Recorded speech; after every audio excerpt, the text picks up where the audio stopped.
Hola, estás escuchando el podcast Ser Siendo con Nadir Chassin.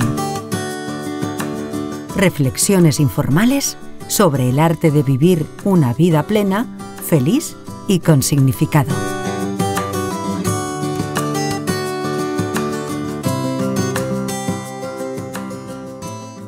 Hola, hola mi gente. Aquí estamos otra vez con unas entrevistas nuevas para empezar la temporada.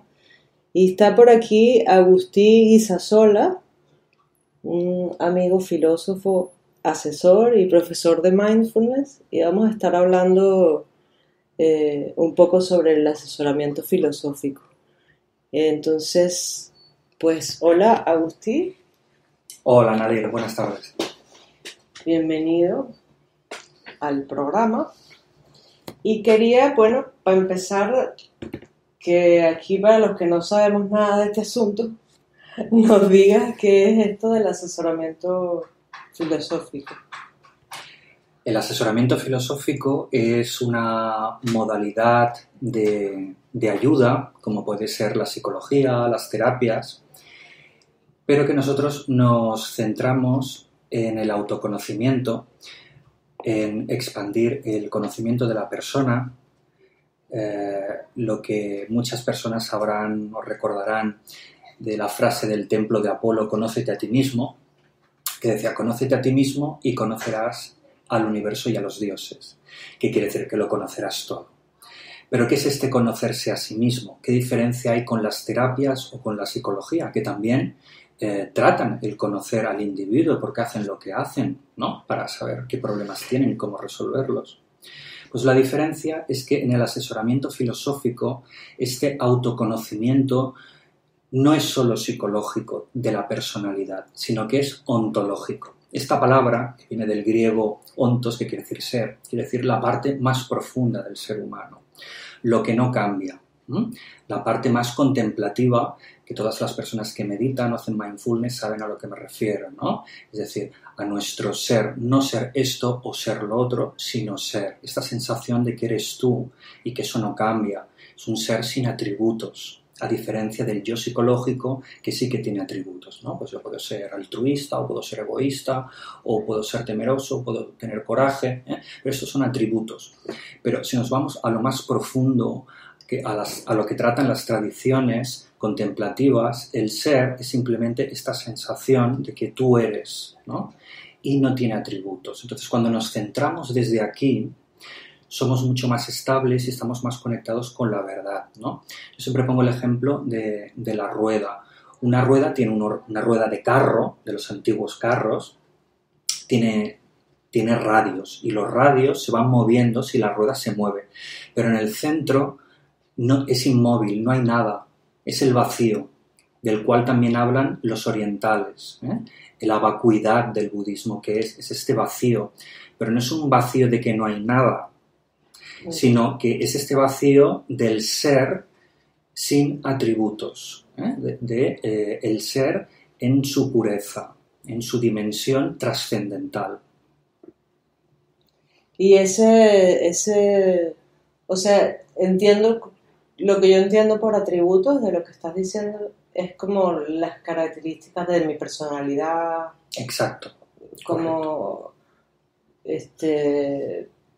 más como la identidad, ¿no?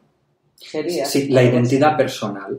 Es decir, los roles, la personalidad se construye con los roles que desarrollamos en sociedad. Es decir, cuando a ti te preguntan quién eres, primero lo que dices es el nombre. Ese ya es el primer rol o la primera etiqueta, el primer atributo, ¿no? Que es falso, porque yo me podría llamar de otra manera y sería la misma persona. Por tanto, vemos que no somos nuestro nombre. El nombre es algo arbitrario. Yo me llamo Agustín, pero me podría llamar Pedro, me podría llamar José y sería la misma persona que tienes delante de ti. Por tanto, no soy mi nombre. Mi edad tampoco revela quién soy, ¿no? O mi profesión. Muchas veces confundimos nuestro ser con nuestra profesión. Por ejemplo, sí. Yo soy filósofo, otra persona dirá, yo soy pues administrativo. No, nosotros ejercemos de eso, pero no somos eso. Entonces, si vamos estirando del hilo de Ariadna, vamos hacia atrás, ¿no? Nos vamos dando cuenta que si vamos quitando estos atributos de la personalidad psicológica, que lo que queda es tu esencia, que es lo mismo que decir el ser, ¿no? El ser, nuestra esencia. Esto también lo trata la psicología transpersonal, no solo el asesoramiento filosófico, ¿no? Y esa sería la parte más pura, desde la cual, como te decía antes, si nosotros vivimos desde ahí, somos mucho más estables, porque los roles siempre son falsos o son momentáneos. Es decir, yo ahora soy filósofo, pero yo no nací filósofo. Por tanto, mi profesión, y a lo mejor de aquí 5 años dejo de dedicarme a la filosofía, ¿no? Es decir, es algo que viene y va, es algo que no es de mi ser, es algo que está en mí, pero que no soy yo, ¿no? Entonces siempre vamos a la esencia en el asesoramiento filosófico sapiencial. ¿Y qué, o sea, cómo es el proceso, digamos, si una persona va a una sesión de asesoramiento filosófico? O sea, es como la terapia normal psicológica que la gente es a través de la palabra, digamos, de hablar, de conversación, o cómo se produce digamos, cómo se produce lo que en la psicología se llamaría, digamos, la cura, ¿no? O la terapia, el acto terapéutico en el asesoramiento filosófico. Tenemos concomitancias porque todas las terapias y la psicología provienen, en último término, de la filosofía. Es decir, yo siempre digo que el primer filósofo fue Sócrates, que con la mayéutica, el método mayéutico, a través de la palabra... El primer psicólogo. Fue el primer psicólogo de la historia, aunque evidentemente no en un sentido estricto como el que conocemos ahora, ¿no? Sí. Pero el primer pensador, para quitarnos etiquetas de filósofo, psicólogo, el primer pensador que a través de un diálogo profundo iba indagando hasta sacar la verdad de un tema que proponía el contertulio, fue Sócrates. Y de ahí viene la terapia hablada, y viene la psicología, y viene el psicoanálisis, con todas las diferencias y todos los matices, E incluso viene el actual asesoramiento filosófico, que tampoco es lo que hacía Sócrates, Pero todo viene de ahí. Entonces, como tú me preguntabas antes, sí que hay una parte que es parecida, ¿no? Que también la tiene el asesoramiento filosófico, porque la mayoría de personas que vienen a la consulta vienen por un sufrimiento psicoemocional, ¿no? Entonces nosotros partimos de la base que todo sufrimiento psicoemocional tiene una raíz filosófica, es decir, de un pensar limitado, irracional o equivocado. Es decir, cuando yo pienso cosas negativas me siento mal, es decir, hay una concordancia entre el pensamiento y las emociones.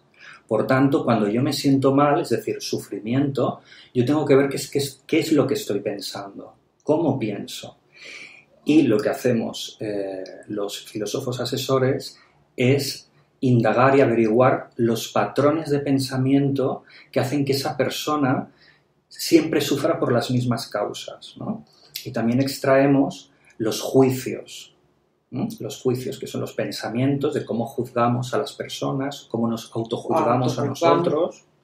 Esa es la peor parte, yo creo. Somos muy, muy estrictos, somos incluso déspotas con nosotros mismos, ¿no? Sí, horrible. Más que con los demás. Yo le digo la parte de mi mente nazi, así tal cual. O sea, nazi. O sea, es unas cosas que escucho cuando me habla esa parte de mi mente que, madre mía. Exacto.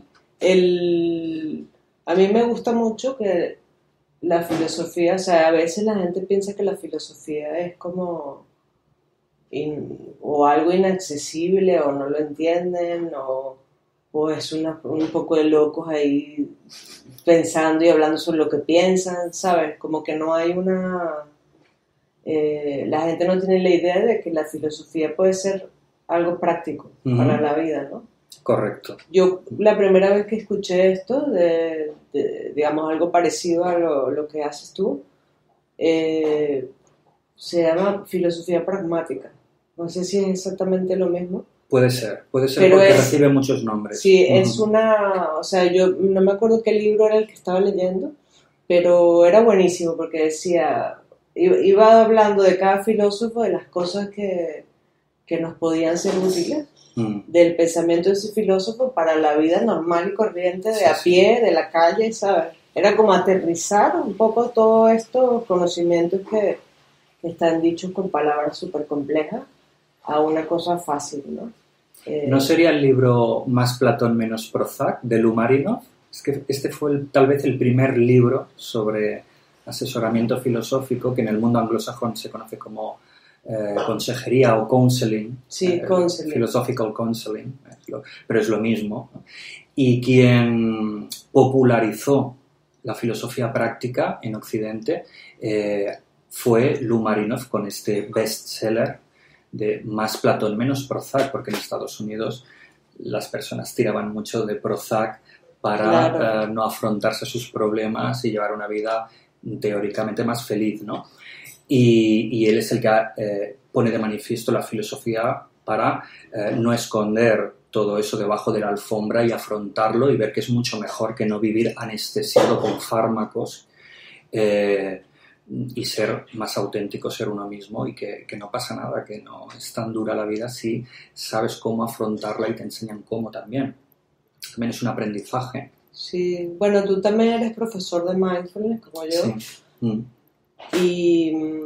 Y bueno, como por el hecho de que los dos somos profesores de mindfulness y que además eres filósofo, hay un libro que estuve leyendo hace poco que se llama El arte de reflexionar. Y lo escribió un budista que habla sobre mindfulness también. Porque a raíz de toda esta como, bueno, fama y que está en todos los medios, que ahora todo el mundo habla de la atención plena, del mindfulness, sí, por aquí, por allá, a veces la gente se queda con la idea de que casi que es malo pensar, ¿sabes? Porque claro, estos artículos y normalmente las cosas que son de divulgación siempre dicen que los pensamientos negativos, la forma como pensamos, que hay que observar los pensamientos. Y que hay que ir al cuerpo. Que hay que ir al cuerpo, que la meditación, y entonces mucha gente piensa que la meditación es casi que no pensar, ¿sabes? Todo esto son cosas que te deben haber dicho mucho a ti, sí, y a mí también, sí, en mis cursos y así, ¿no? Entonces, a raíz del que leí este libro me encantó, porque esa parte casi no se refieren a ella en el mindfulness, que no suele es salir. el arte de cómo reflexionar, o sea, cómo es que podemos reflexionar sobre las cosas que pensamos, ¿no? Y está muy de la mano con la filosofía, ¿no? Por supuesto. Entonces, ¿cómo uno sabe si está pensando o reflexionando? O reiterándose tipo pensamiento rumiativo. Sí, yo siempre distingo entre pensar y ser pensado. Es decir, casi siempre la mayor parte de los pensamientos son automáticos. Ni son prácticos, ni son reflexionados, somos pensados por nuestra mente. Es un proceder automático. Pero hay otro tipo de pensamientos, que son los pensamientos deliberados, que es la reflexión, que esto tiene que existir, porque esto es que no se puede evitar, ¿no? Pero es que además es bueno, porque forma parte de lo que es ser humano. El ser humano tiene la capacidad, a diferencia del resto de los animales, de ser un ser reflexivo, y en esto no hay nada malo. En el mindfulness lo que tratamos de observar son estos pensamientos no solo negativos, sino sobre todo repetitivos, automáticos, para después, yendo más allá de un mindfulness muy básico, ¿no? Ver hacia dónde va mi mente y poder trabajar con eso. Pero si no hay reflexión, no vamos a poder trabajar con eso, ¿no? Entonces, observar los pensamientos, observar la vida sin pensamiento es una cosa, pero luego vamos a tener que pensar sí o sí. Es decir, no podemos estar en un estado de mindfulness continuo, sino que hay un momento para cada cosa. Meditar implica no pensar en un sentido original y estricto, ¿no? Podemos observar los pensamientos y yendo más allá, dejar esa mente, esa conciencia sin pensamiento, que es el ideal, a lo que llegamos los meditadores que llevamos años, ¿no? A esta conciencia sin pensamiento, pero luego cuando pensamos tenemos que reflexionar y esa reflexión además es más profunda y es más efectiva, es más certera porque nuestra mente está disponible. Normalmente la mente de la mayoría de las personas no está disponible porque está siempre pensando en cosas de forma automática. Entonces la persona está bombardeada, ¿no? El cerebro bombardea de pensamientos que son inútiles, que son repetitivos. En psicología llamamos el síndrome del disco rayado, ¿no? Cuando no podemos dejar de pensar en una cosa, ¿no? Y no nos da nada positivo, ¿no? Entonces, este no es el pensar que queremos. Queremos un pensar lúcido. Para un pensar lúcido tenemos que dejar descansar la mente. Y esto es lo que hacemos con la meditación y el mindfulness. Pero luego hay que pensar de una forma efectiva. Son como dos dimensiones del ser humano. Esto es como si dijéramos, no es poli bueno, poli malo. No, aquí no hay polis malo. Aquí hay hacer bien las cosas o hacerlas mal. Pero si las hacemos bien, hay unos momentos para reflexionar y otros momentos para estar de forma contemplativa, observando la vida desde este mindfulness, ¿no? Desde este no pensamiento, pero sí desde mucha conciencia, ¿no? Pero nunca desde este ser pensado, ¿eh? Te vienen a la cabeza pensamientos que no puedes controlar, que no puedes dejar de que vengan, ¿no? Esto es lo que tenemos que gestionar y lo gestionamos tanto con el mindfulness como con el asesoramiento filosófico y con otras diferentes técnicas y terapias. Sí. Terapia. Yo le llamo los pensamientos tipo lavadora. Sí. Así le digo yo. Hay una parte de la... ahora con todo lo que está pasando en el mundo, con y ahora con el COVID y con todo lo que está pasando, digamos, a nivel económico, que estamos en una época muy, muy compleja, ¿no? Y hay mucha gente sufriendo, desde el punto de vista psicológico y de todo, ¿sabes? Sí, claro. Entonces, bueno, pensaba preguntarte qué puede aportar, digamos, la filosofía a la reflexión, a reflexionar sobre lo que está pasando y sobre todo en términos prácticos, ¿no?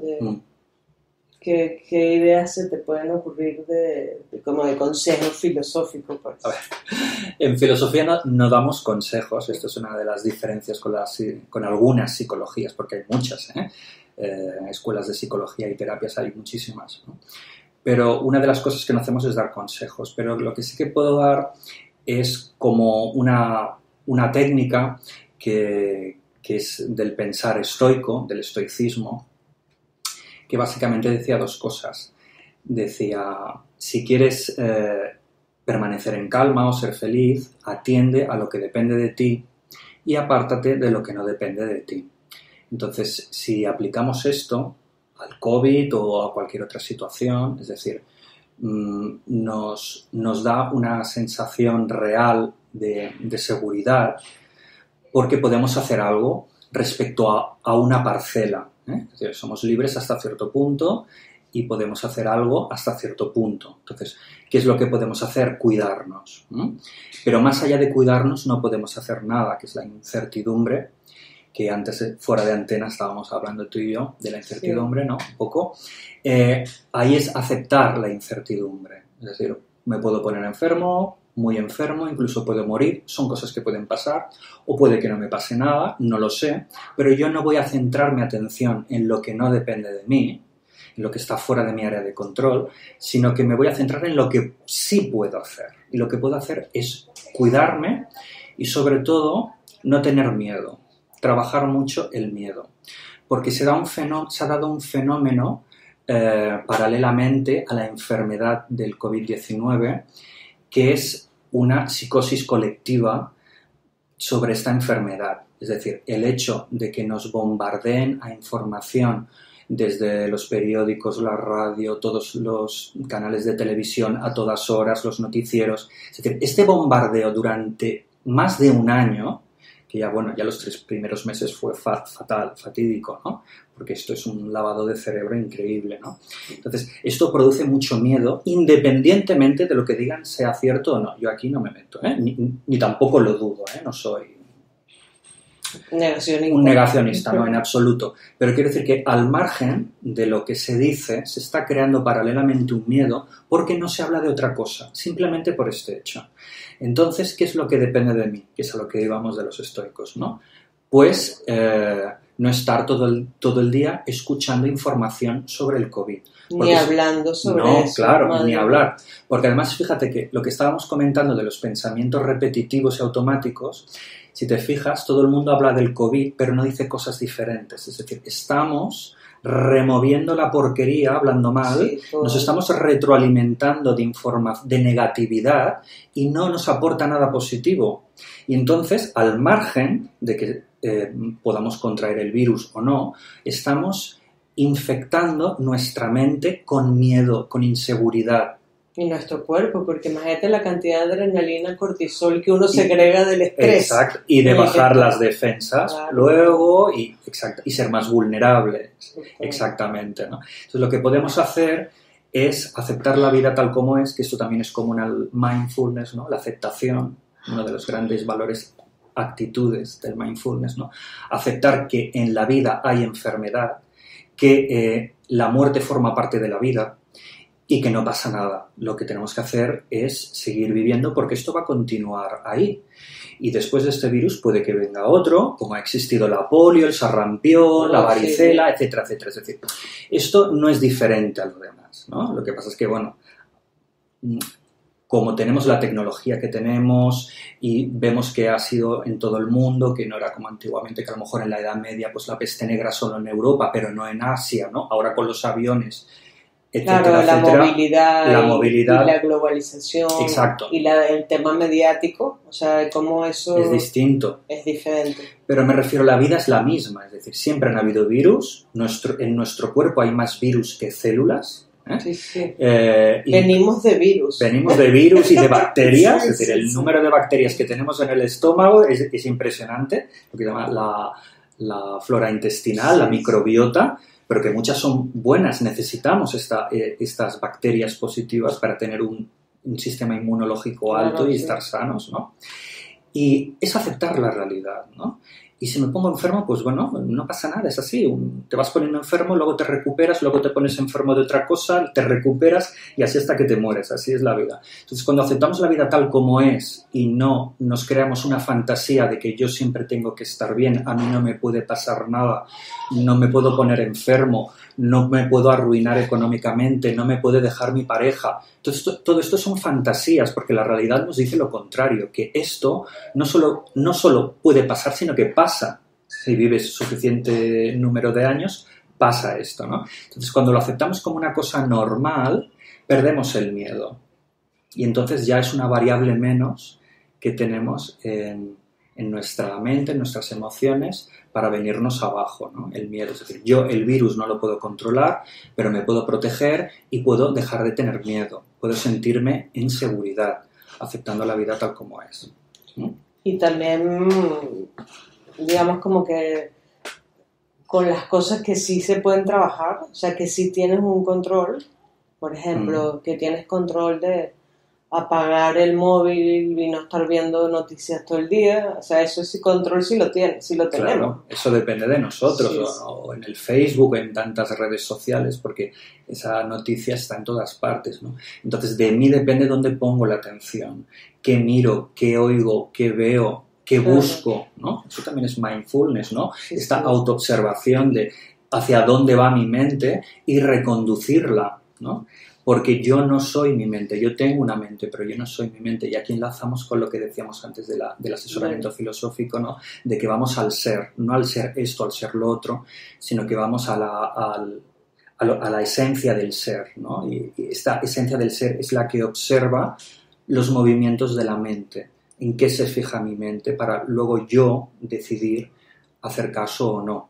Pero claro, cuando no tenemos trabajada esta distinción entre el yo psicológico, la mente, y el yo esencial o el ser ontológico, entonces la mayoría de personas creen que son su personalidad, su yo psicológico, y entonces aquello que piensan que aquello es lo que tiene que ser y no pueden hacer otra cosa, cuando esto no es cierto. Es decir, si tú haces esta distancia, ¿no?, que se llama defusión cognitiva en mindfulness, ¿no?, tú observas lo que hace tu mente y te das cuenta que no eres tu mente. Entonces, desde esa distancia tú puedes elegir.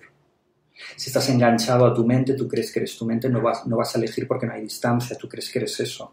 Sí, igual que cree que es un tema de cómo se produce la percepción, ¿no? A mí me gusta mucho porque en el budismo la mente es un sentido, como los ojos y todo, y tiene limitaciones. Que nosotros en Occidente pues no lo vemos así. Para nosotros es los sentidos por un lado y la mente por otro, ¿no?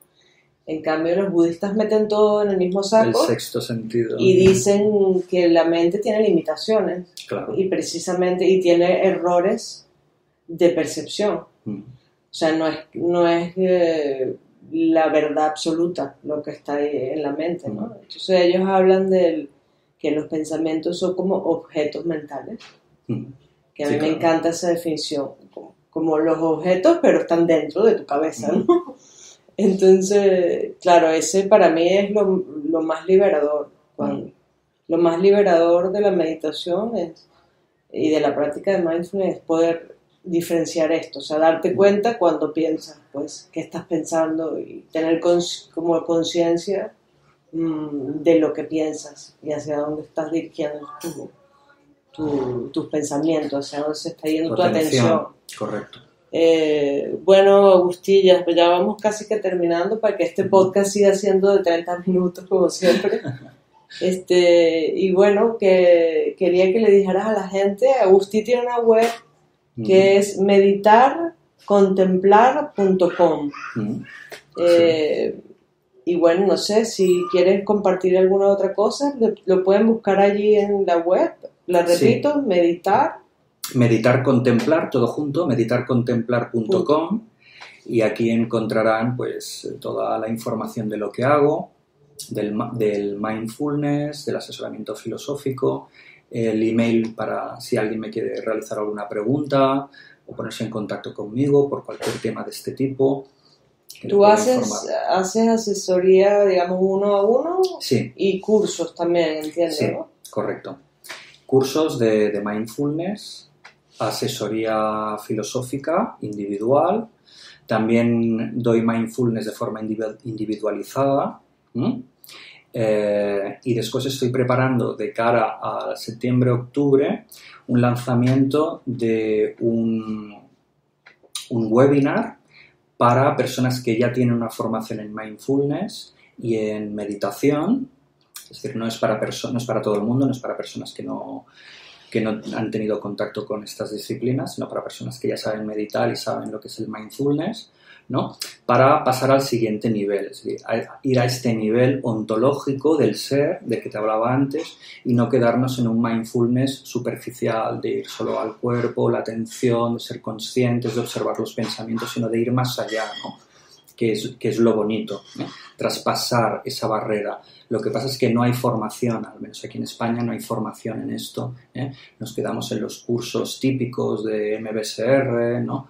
O de mindfulness centrado en las emociones, la aceptación y el compromiso y todo esto, que está muy bien, pero que todo es tratado de una forma psicológica, ¿no? Desde la personalidad, y que está muy bien y que hay que hacerlo para empezar, ¿no? Pero luego las personas que tengan una inquietud de ir más allá de lo psicológico, que es lo que estaba hablando antes del ser, el asesoramiento filosófico, ¿no? De ir a la esencia, pues de ir a la esencia a través del mindfulness, ¿no? De que tú en tu vida cotidiana notes este ser contemplativo, que en las antiguas tradiciones dirían espiritual, pero que yo no quiero llamar espiritual porque es una enseñanza a la que voy a dar sin creencias y sin misticismos de ningún tipo, sino que es totalmente experiencial, ¿no? De que a través de una serie de técnicas los alumnos puedan experienciar su ser, ¿no? Sin tener que creer en nada, sin tener que cantar mantras, ni orar,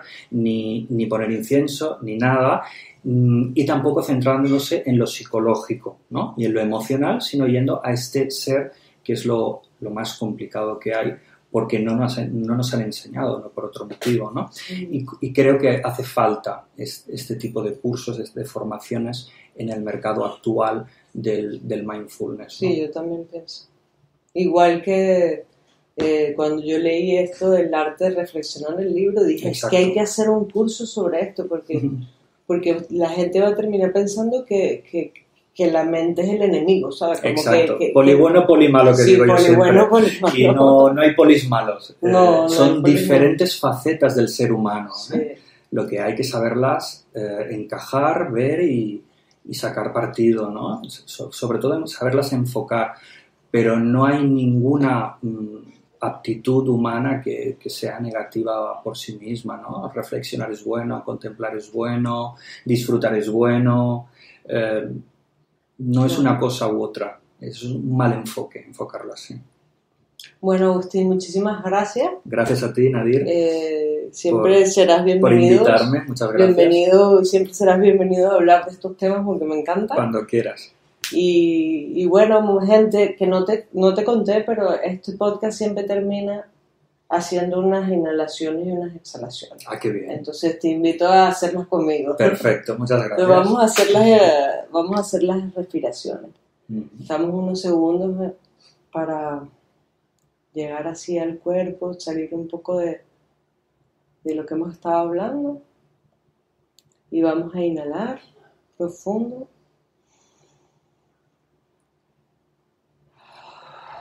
Y soltamos el aire por la boca. Volvemos a inhalar. Soltamos el aire. Y una tercera vez.